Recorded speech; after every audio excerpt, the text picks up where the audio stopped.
So that's it. She leaves the same way she entered, on a trailer, because sometimes you've got to give them up. And in this video I will explain why, but remember to subscribe and drop a comment below. Did I make the right choice? I'm sweating like crazy. Did I make the right choice, or have I made a right mistake? Let me know in the comments. Let's get into the video and why I've just sold that beauty right there.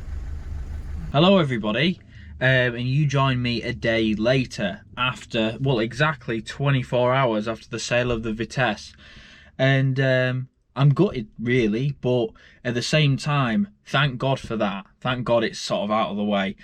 And in this video, I'm going to sort of explain to you why I got rid of it, why I got rid of one of my childhood dream cars, and why that's a good idea sometimes, and why you can't hang on to everything. So we'll obviously start with why I got rid of it. Now, I'd had that thing, that lovely car, for about 3 years now. So I got it just when, just before sort of the coronavirus situation in 2020. I bought it for 325 quid off of a lovely married couple in Wales. It had been used, it was owned previously by Tim, also known as White Lion on the forum. He had that twinned with his 827 SI in red. So that car was owned before that by Tall Brad. He sold it to Tim. Tim sold it to the couple I purchased it from. Now, in the period of Tim selling it to that couple and me owning it, the car had degraded quite considerably. As you see with this picture here, it had new seals and it was covered in red oxide, and it was very, very shabby. Very, what's it called? It was almost like it was ratted. It was preserved in a bad state. So I then purchased the car for 325 quid because of a no-show, and thank God I did, because what a great car that was.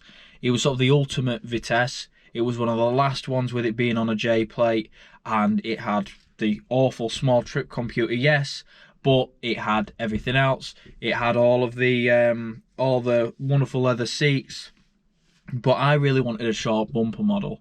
So this is sort of where things start to get a bit ugly. Now, I'm not going to name any names because this person's been outed from the community already because of how they were.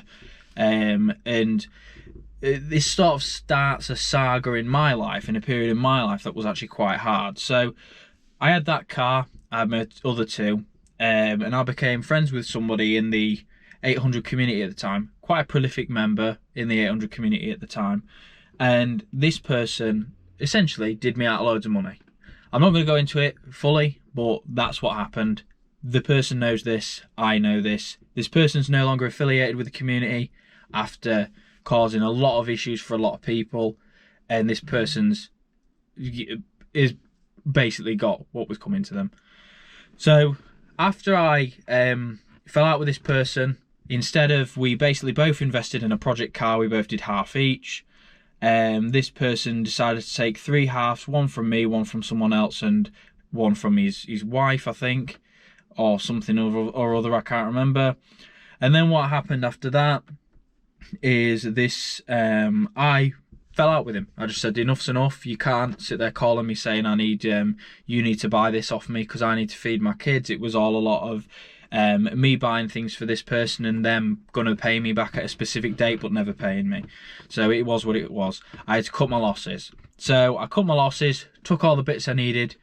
Also, the short bumpers on my Vitesse came from that because we bought a car together. Now, after that, this person then, after that it sort of came out. I turned around to the admins and said, look, this person's selling my parts that he's stolen from me, because I had a selection of parts that came with my 827 Vitesse, and those parts, you know, they were they apparently didn't exist. I'd taken them home with me after this whole situation, so I had to cut my losses. But this person was lying clearly, and they were making out that I didn't own those parts and they never existed, when I knew they clearly did, because I had a load of pictures that proved it, and even a YouTube video which you can see, and I'll link that here if you want to see the full Vitesse series. Now, undeterred by all of this, I blocked the person and got rid of them. They then created fake account after fake account after fake account, even to the point where they stalked me on eBay, of all things. This went on for about 3 years. Undeterred, I kept the Vitesse on the road, and I got it looking really, really nice. I even got the bonnet repainted, and it was a cracking car. I just got it really, really well, and it was a brilliant, brilliant thing. So then one winter's night, we had a bit of snow, and a bunch of idiots decided it was a good time to break into the car and bend the door. And there's a video on that as well in the playlist that I'll have linked here and in the description below. So that happened. Unfortunately, they damaged the steering wheel cowling, all that stuff. It was pretty repairable, to be honest with you. Got it all back up, secure, everything that it needed to be, and that was about that. That was the end of that sort of calamity. So that was fine, but the crime didn't stop there. I enjoyed it for a bit longer, got a few issues sorted out with the brakes, and then crime struck again. And this is what's happening all over in this country. You can't have anything anymore. So I had the car on the road one day, and in the video you can see people just walking past like it was nobody's business, and there's these two people stealing the catalyst off it. So that happened. They bent all the sill, and that just absolutely killed it for me. The original sort of saga of, you know, the person who did me out of loads of money and scammed me and stalked me, that didn't deter me one bit, because that person's an absolute coward. But yeah, so I had to sort of get over that and try to fix it. I then decided I'm going to stick her on ice for a bit, and then I put her in storage. Obviously, I'm not one to sit there and lie to everybody. I had all the intention in the world of getting that back on the road, but towards sort of the first year of it being in storage, I started to question myself, is this really worth it? Because you do have to weigh up the monetary value of these things, and you also have to weigh up your commitment and whether it would be better off in someone else's hands. And that's, of course, what I've just done. I sort of found out through doing lots of maths, mainly, you know, times in a number that I pay in storage, £170 a month, by the amount of months it was in storage, 24 months, to then find out I'd done myself out of a decent chunk of change.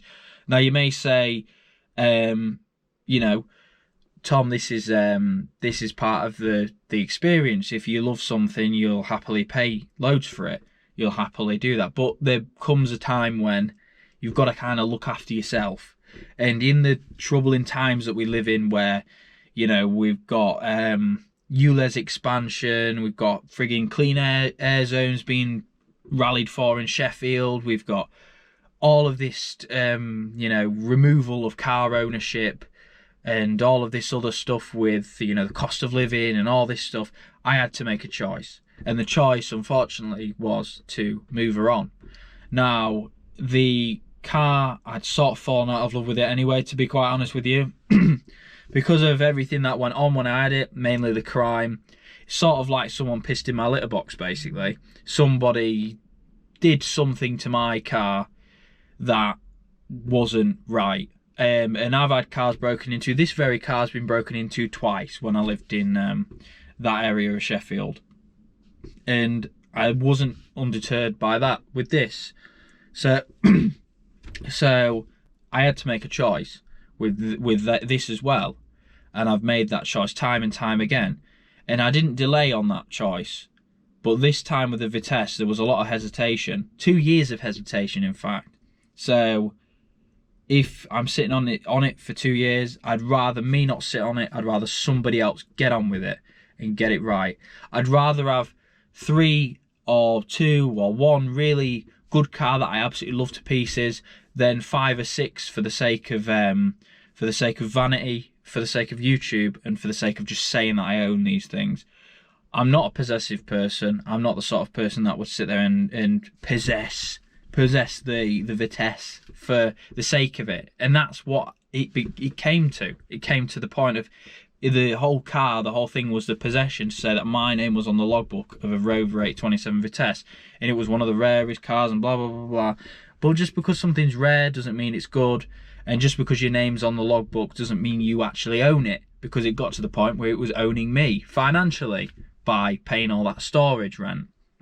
So it was time to move her on, and she's gone to a great place. He's sort of an ex dealership manager, I believe, and he's a fantastic dude, and he knows his stuff, and he can paint as well. So that is something, and I'm not talking finger painting, I'm talking car painting. So he'll be able to sort her out, and I'm hoping that I'll be able to see her in the next year or two, you know, striding about like she once did. But for me, this sort of 800 dream is over. I had my fun with her. I thought she was a great car, but for me, with the issues that happened with said person in the 800 community and the lack of action within that community, sort of put a bit of a bad taste in my mouth, because there was no real action taken until that person had scammed many more people and done much more damage than was necessary. So yeah, that's about that for that car. And on to the whole, you know, if you know, when is it time to give up? In my head, it's time to give up on something if you have given up on it. And in that case, I'd left it for 2 years, just sat in a storage container. I hadn't paid much a thought of it. I'd look at pictures of it, and it really wouldn't. This car is so creaky. I need to sort that out. It's really winding me up. I'd paid it a lot of attention before, but because of that stigma around it and how much had happened, I just fell out of love with it. And I think for me, the whole concept of giving up isn't really about giving up, it's about letting go. And sometimes you've got to admit that these things aren't going to get done. You know, I've known many people who have had these amazing projects, with these amazing cars that have got amazing stories, or they're incredibly rare, or they're incredibly gorgeous, or incredibly fast, and they've hung on to them for dear life, and then years later you find out they've just been sat there rotting. There's a good example of an Audi Quattro in Sheffield. Poor thing's been sat there in this garden for years. Oh, I'll get round to it, I'll never sell it, I'll get round to it. The thing is rotten. There's a Renault 19 Turbo in Sheffield. I'll get round to it. It's rotten. There's been loads and loads of that, and I'm not going to be one of those people, and I prefer just to move it on if I need to. And that's exactly what I did. I think I did the right thing. Yeah, I might regret the whole, you know, the whole situation of not having a Vitesse anymore, but to be honest with you, I've got my job lot and I'm fairly happy with it, and that frees me up to get maybe even more stuff eventually. But for now, the Cortina, the Coupe, the 75 and the SD1 are my main priorities in helping Katie with her MX-5. So that, my friends, is about it. Sorry it's a bit anticlimactic, but I am as transparent as possible. I'm obviously going to tell you guys the facts, and I'm going to tell you guys it as it is. So drop me a comment below if there's ever been a car that you've given up on, and did you regret it? Did you not? Let me know in the comments. And did I make the right choice as well? Thank you for watching. Keep watching. Remember to subscribe for more. We'll be back to the normal programming as usual next week. There we go. The two Rovers have separated.